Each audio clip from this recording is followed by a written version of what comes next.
Olá, sejam todos bem-vindos a mais um vídeo aqui no canal. Nesse vídeo eu vou te falar sobre o quinto desafio dos 5 desafios do Patrick Lencioni, que é a falta de atenção aos resultados. Você vai ter um critério específico para reconhecer essa disfunção na sua equipe e um caminho de como abordar da melhor forma. Eu sou o Ronaldo Camargo, consultor de empresas há 5 anos e em todos os meus projetos eu preciso garantir que os resultados sejam atingidos. Bom, e se esse conteúdo te ajudar, considere se inscrever aqui no canal. Toda semana eu estou lançando vídeos e aí você pode acompanhar. Bom, então no vídeo sobre a confiança nós vimos que a Catherine está conduzindo um retiro com a sua equipe. Ela vem trabalhando várias coisas, aquelas histórias, etc. E agora ela decidiu expor, no seu modelo de gestão de equipes, ela decidiu expor esse último desafio, que é a falta de atenção aos resultados. A ponta do iceberg. Então, por isso que eu optei seguir por esse mesmo caminho aqui nos nossos vídeos. E ela comenta que a falta de atenção aos resultados é quando o ego individual das pessoas ele é maior do que o ego coletivo. Então, o Jeff, o antigo CEO, ele não entende muito bem o que ela quer dizer com isso. Ele pede para ela se explicar e ela se explica. Ela fala o seguinte, ela fala que quando todos estão focados nos resultados e os usam para definir o sucesso, é difícil que o ego saia do controle. Por melhor que um indivíduo da equipe esteja se sentindo com a própria situação, se a equipe perder, todos perdem, inclusive ele. Então, no grupo que eu estou conduzindo essa leitura, que eu comentei no primeiro vídeo, deparei com um questionamento muito curioso de um dos gerentes. A gente estava analisando um relatório de entregas, um painel de resultados das 2 oficinas combinadas. Então, lá é uma empresa que tem 2 oficinas, analisando os gráficos, etc., como estavam as entregas, as horas trabalhadas, etc. E ele questionou o seguinte, ele falou, olha, se os vendedores não aprovarem os orçamentos, a minha oficina não vai ter o que trabalhar. Então, como que eu vou bater essa meta? Porque na hora a gente estava discutindo um pouco sobre metas, sobre resultados, aproveitando esse gancho desse capítulo. Então, ao invés disso, ele sugeriu, por que a gente não olha o percentual que as vendas aprovaram e eu consegui entregar no final do mês? Assim ficaria mais justo para mim, dizia ele. E a diretora da empresa logo rebateu. Ela falou o seguinte, bom, se um orçamento só for aprovado no mês e você conseguir entregar ele, você vai ter 100% nesse indicador que você está sugerindo. E ainda assim seria um resultado péssimo para a empresa, porque a gente gira em torno de 150 aprovações por mês. Aí ele falou, mas eu só consigo trabalhar com o que chega para mim. Então essa meta que vocês estão sugerindo de entregas de quantidade de serviços foge completamente do meu controle. Ouvindo aquilo lá, eu deixei a discussão correr um pouco e logo eu questionei. Bom, se você não vai conseguir bater a meta de entrega da sua oficina por causa comercial, as vendedores não estão aprovando pedidos, por que você não questiona justamente o gerente comercial isso? Por que você não vai e cobra deles que mais serviços sejam aprovados? Pede se eles não têm nenhum orçamento engavetado que poderia dar sequência e antecipar a aprovação. Por que você não vai atrás? A gente aqui não está interessado, dizia eu, a gente não está interessado no resultado de uma pessoa só, mas a gente está interessado no resultado da empresa como um todo, da equipe como um todo.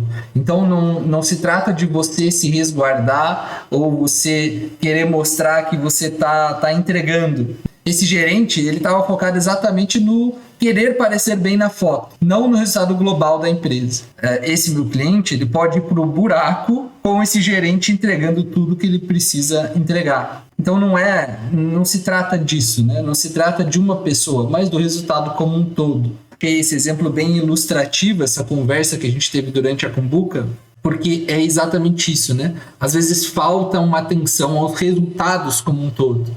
E a Catherine comenta sobre a postura do marido dela como técnico de basquete nas escolas. Ela fala que os times dele vencem, às vezes, times muito melhores, times que têm jogadores muito mais talentosos e mais rápidos e etc. De vez em quando, algum jogador bom, talentoso, ele vem para o time do marido dela. Ela chega a citar um caso de um rapaz que não estava interessado propriamente nos resultados do time, mas ele estava interessado em jogar basquete universitário. Então ele queria que as suas estatísticas fossem boas, ele queria o reconhecimento individual, ele queria sair nos jornais, ele queria ser falado, ser comentado. Então, quando o time perdia e ele performava bem, ele ficava satisfeito mesmo assim. Mas se o time ganhava e ele, por algum acaso, né, ele não jogou tão bem, ele ficava chateado.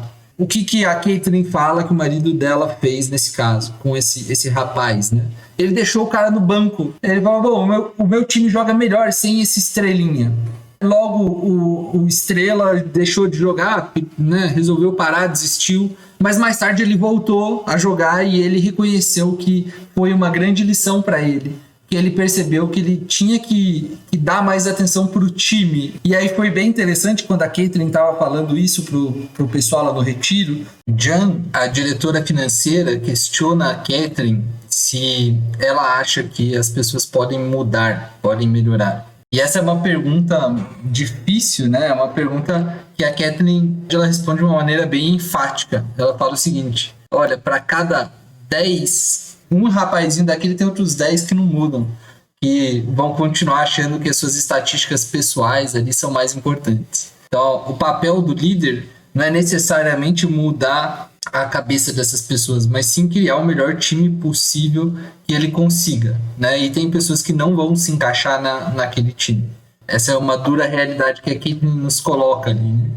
Esses livros de liderança, etc., eles sempre relacionam os times das empresas com o trabalho de esportes, né, de esportistas, de trabalho de esporte em equipe. E por quê? Né? Por que será que os esportes eles conseguem trazer várias analogias ao mundo dos negócios, ao mundo do nosso time? Porque tem outras atividades, né? Por exemplo, a dança é uma coisa que envolve várias pessoas e que também você consegue aprender harmonia, você consegue aprender várias coisas. Ou uma banda, por exemplo. Mas por que a gente fala tanto e por que o marido dela é um técnico de basquete? O que o esporte tem que traz isso? Então, a Caitlyn faz essa pergunta e é interessante notar que ela não responde logo de cara, né? Ela fala ali que o narrador fala que ela sustenta o silêncio até o pessoal começar a participar. Quando você pergunta alguma coisa, é interessante você deixar meio que no ar para as pessoas irem pensando e não já responder, né, propriamente. Então você precisa dar tempo, não ter esse medo do silêncio, né? E eis que surge o conceito-chave. Alguém vai lá e fala, é porque nos esportes existe a pontuação, então tem os placares. No esporte a gente sempre consegue saber se está perdendo ou se está ganhando de uma forma muito fácil, né? Sempre é muito objetivo isso. Então é por isso que a gente gosta de praticar esporte, é por isso que a gente gosta de assistir esporte, porque a gente consegue ter esse feedback imediato se as coisas estão indo bem ou se estão indo mal, quanto tempo falta, qual que é o placar e etc. A margem que a gente tem para interpretar os resultados é muito pequena, ela praticamente não existe. Então essa é a força que tem um placar, que tem uma pontuação, tem os resultados expostos de uma maneira visual. Você diminui essa margem de ambiguidade, então as pessoas conseguem se focar naquilo. Segundo elemento dessa disfunção que é a falta de atenção aos resultados. Então, as equipes que têm um placar, que tem um lugar que consolida e expõe se elas estão ganhando ou se estão perdendo, elas são mais propensas a focar nesses resultados. E quando elas não têm esse placar, elas são mais propensas a focar no seu ego individual, na sua pose, se elas estão bem na foto ou não. Se pegar agora essa época de Copa do Mundo, a gente tem aqueles jogadores da seleção brasileira ou das outras seleções, tem os egos lá em cima, né? Tem aquele ego super inflado, mas se é um jogador realmente de ponta, ele quer ganhar. Ele pode ter o ego super alto, mas ainda assim a vitória do time é mais importante. Os times que entendem isso e que jogam com isso, eles vão ter sempre muito mais vantagens do que os outros, né? Então imagina, todos os jogadores ali pensando no bem do time. Eles vão ser muito mais fortes que um time que está com vários indivíduos juntos cuidando apenas de si mesmo, né? Então os placares, eles estimulam o resultado em grupo. E aí o que isso tem a ver com as nossas equipes, né, na empresa propriamente, né? Aquela intragável da Mickey, que é a diretora de marketing, enquanto a Caitlyn conduzia esse assunto das equipes, do esporte, etc., ela pergunta aí, o que isso tem a ver, né? Tipo, para que você está falando tudo isso? E essa resposta ela é bastante alinhada assim, com vários outros livros sobre esse tema de equipes, de produtividade, de metas e etc. Então a Caitlin responde, né? Nós precisamos fazer com que os nossos resultados eles sejam tão objetivos quanto um placar de um jogo de futebol. A gente não pode deixar margem para interpretação quando se tratar de saber se estamos tendo sucesso ou não. Porque essa margem ela só cria espaço para o ego de cada um começar a agir e atrapalhar as coisas no final das contas. A gente precisa de um placar, a gente precisa de um lugar visual que vai facilitar a nossa equipe conseguir saber se está ganhando ou se está perdendo, sem deixar margem para interpretação.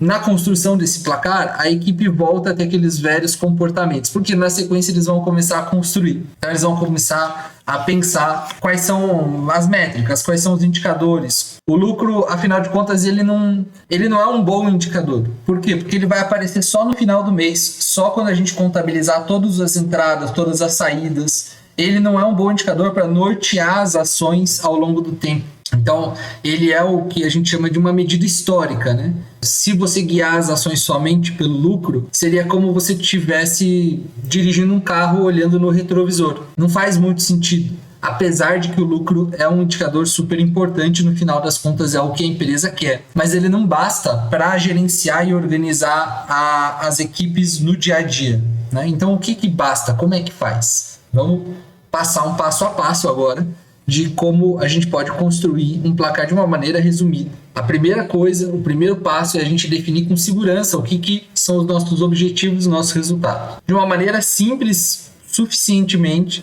para todo mundo entender, mas ao mesmo tempo específico o bastante, né, para que a gente consiga colocar em prática ações. Então, a partir da análise do objetivo, a gente precisa saber quais são as nossas ações. Não se colocam em prática ações sobre o lucro, como a gente viu, mas se colocam em prática ações sobre vários possíveis indicadores. Então, o segundo passo na construção desse placar é o seguinte: distribuir as categorias que a gente tem interesse em blocos de coisas, em blocos de categorias. Por exemplo, lá na equipe da Decision Tech, eles levantaram a receita, eles levantaram as despesas, eles levantaram a aquisição de novos clientes, satisfação dos atuais, retenção de funcionários, consciência de mercado, qualidade do produto. Enfim, você pode desmembrar aí as categorias do jeito que você quiser, do jeito que a sua equipe achar que é mais interessante, que é mais proveitosa para o seu negócio, né? Algumas empresas desmembram, por exemplo, em sucesso dos acionistas, sucesso dos colaboradores, sucesso da sociedade. Esse é o momento que a gente pode ser criativo, a gente pode deixar as coisas fluírem um pouco mais soltas, digamos assim, né? Porque aí a gente vai entrar no terceiro passo, que é filtrar alguns poucos indicadores que reflitam esse resultado global da empresa. Então, quanto menos indicadores, melhor. Eu sempre recomendo no máximo 2 ou 3. 3 no máximo. Por quê? Porque a gente tem aquela tendência de querer fazer indicador para tudo. O fato é que quanto mais indicador, mais dispersão a nossa equipe tem. Então, o ideal seria um indicador. Não dá para ter um, vamos ter 2. E 3 estourando. Mais indicador a gente colocar, pior. Mais os que a gente colocar, a gente precisa que ele seja influenciável pela nossa equipe. Ou seja, que a equipe consiga afetar aquele resultado de alguma forma. Então esse é o terceiro passo, escolher os indicadores, né? E aí vai entrar agora no quarto passo, que é definir com a equipe como esses indicadores vão ser apresentados. Vai ser num painel de uma planilha online, vai ser num quadro de gestão à vista que fica no refeitório, vai ser na sala dos suprimentos, enfim, como ele vai ser apresentado e com qual frequência a gente vai apurar esses números. Então, a gente vai ter ali 2 indicadores ou 3, e a gente vai ter uma apuração semanal, uma apuração diária, uma apuração mensal. Você pode estar pensando, mas isso aí é o normal, todo mundo faz isso, né? Até aqui na nossa empresa a gente já tentou fazer isso, mas não viu muito ganho. E aí que a Caitlin responde essa pergunta que a própria equipe dela fez para ela mesma, né? Ela fala, vocês já fizeram isso, muito bom. Aí ela vira para o gerente de comercial e fala assim, qual que é os nossos objetivos de marketing do ano passado? O que a gente bateu, o que não bateu, como é que as coisas andaram? Ela não pergunta para a diretora de marketing, ela pergunta para o diretor comercial.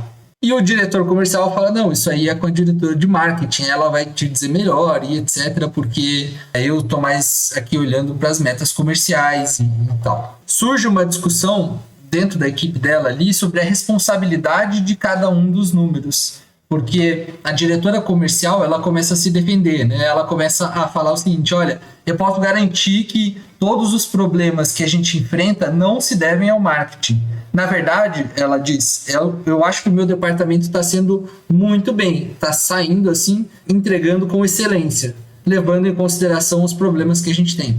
E aí a gente começa a entender melhor o que a Caitlin quer dizer, né? Quando ela fala do ego individual e do ego coletivo.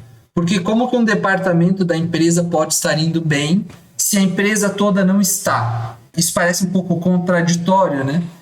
A ideia central aqui dessa parte do livro, de focar nos resultados e não no ego individual, não no status, é justamente que a gente precisa saber que se as coisas estão indo mal para todos. E se as coisas estão indo bem, as coisas estão indo bem por todos. E aí a gente vai olhar os resultados e tomar decisão baseado neles e não no que politicamente é melhor para mim na empresa, não o que eu quero fazer por conta do meu ego, porque eu quero aceitar um desafio X ou Y. Então a Caitlin, ela aproveita o gancho dessa pergunta e entra no nosso quinto passo, que é estabelecer uma rotina de acompanhamento desses indicadores. Então a gente definiu qual é o nosso objetivo, quais são as categorias de problemas que a gente vai atuar, de resultados. A gente definiu o nosso maior indicador, o nosso maior objetivo, o nosso maior resultado, aonde ele vai ficar exposto, e agora a gente precisa definir, como a gente vai fazer para acompanhar. A gente vai acompanhar com uma reunião, a gente vai acompanhar com qual frequência e etc. Né? Então ela pergunta para o pessoal o seguinte, com que frequência que vocês conversavam nessas, né, vocês já tinham isso definido, mas com que frequência vocês conversavam sobre transferir recursos de um departamento para o outro com o objetivo de alcançar essa meta de vocês, esse resultado? Ela pergunta também, vocês eram participativos durante as reuniões em que esses objetivos eram revistos em detalhes, né? E quanto o porquê deles não estarem sendo alcançados? Ou seja, vocês discutiam sobre os resultados, sobre os números, vocês participavam e interagiam, porque todos são responsáveis pelos objetivos definidos, né? Não é uma área de marketing, não é uma área comercial, não é uma área da produção, são todos na empresa. É isso que a Caitlin está colocando, né? É fácil de você falar isso, mas na prática, você orientar a sua equipe inteira para um objetivo específico, isso aí é um dos pulos do gato, né? Então, às vezes, é como se cada um tentasse ter mais recurso para o seu departamento, ou então evitasse se envolver com uma coisa de outro, evitasse dar uma sugestão, uma dica, porque, é fora da minha área isso aí, eu não vou ficar me envolvendo, né? Não vou comprar essa briga. Quando a gente não tem o resultado definido, quando a gente não tem isso que a gente está chamando de placar, o que resulta é a politicagem nas empresas, né? Ou seja, a gente tem uma ambiguidade grande na interpretação dos resultados e essa ambiguidade gera esse espaço para a gente dar mais atenção ao nosso próprio sucesso individual e não ao sucesso da equipe, do time. Então, quando ela fala da politicagem, quando a Caitlin começa a falar e explicar e ela fala, olha, eu acho que vocês aqui têm uma politicagem muito grande. E aí, bum, é uma pauta bomba, né? Surge aquela puta discussão no grupo, alegando que eles não são tão assim disfuncionais, eles não são tão políticos, eles não... E aí ela diz não querer ser tão condescendente com eles. Isso não vai ajudar a chegar onde eles querem chegar, onde ela precisa que eles cheguem. Ela já tinha adquirido uma certa confiança com o pessoal, e aí ela começa a mostrar as razões que ela acredita que eles têm uma politicagem, excessiva, né? E alguém pergunta lá para ela, fala, mas escuta, e o que é isso que você está falando que é a politicagem? E ela fala o seguinte, é quando as pessoas escolhem as palavras e as ações baseadas em como eles querem que os outros reajam, em vez de reagir como realmente eles pensam. Com isso, todo mundo fala, tá, tudo bem, a gente até tem isso aí.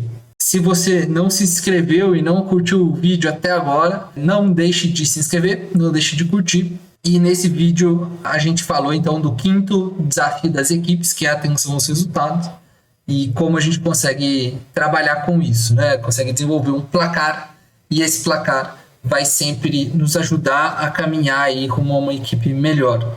Então, até a próxima e fiquem com Deus.